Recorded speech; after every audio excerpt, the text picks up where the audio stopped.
AITCH, because I will not tell my wife what my son, her stepson, has in savings from my late wife. My wife 40s and I 40s have a blended family.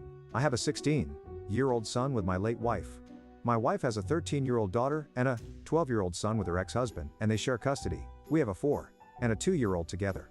When my late wife was sick, she told me she wanted a percent of the compensation she was issued for her medical misdiagnosis to go to our son's savings. She also had a second savings account she wanted to add to it. This was on top of what the two of us had saved for him before her illness.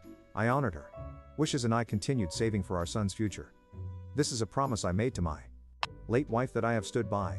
I also promised I would protect it and make sure it was only ever for him, nobody else. When my present wife and I started seriously dating, we talked about what saving would look like for our kids if when we married. She knew I had always saved, as had my late wife. We didn't discuss how much either of us had saved for our existing kids, but we agreed to an amount every month that would be saved for all three, and this was talked about again when we had children together. Recently there has been a lot of stress on my wife. Her ex has refused to discuss my stepkid's savings, and if he pays anything or not.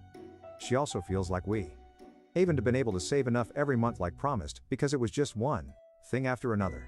There are months as we've missed because of things beyond our control, like stuff mostly like things breaking, etc.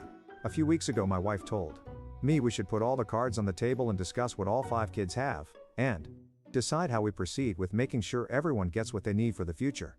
I told her I would happily discuss what I have saved for my oldest, but I would not be discussing the money left by his mom. She pushed back on it and said all the money should be taken into consideration. I told her we don't know what all the money is. I said our parents could be saving money for the kids' futures. Her ex could have money for my stepkids. His parents could have money for my stepkids. We can't say for certainty what everyone will have at the end, and it's only fair to discuss what she and I have and can save. She told me it sounds like I don't trust her.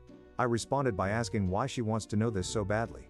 By only talking about what we've saved, we are on an even footing. She told me if we knew everything, we could focus on the kids who will have less a little more, that our younger two are probably going to be the worst off long term, and she would be open to combining all the money and dividing it. I told her I was not on board with that, and what my son has from his mom is not going to be shared or used for any of the other kids. We argued about it, but I refused to say. She feels like that's wrong when we are married. I told her it's not my money, nor is it her money or money that we can, or should be accessing. It's from my late wife to our son, and that's all there is to it. My wife said she feels like I'm keeping her in the dark, and not trusting her with something important. She said it cuts her ability to fully engage in conversations we need to be able to have and decisions we need to make as a couple. AITCH.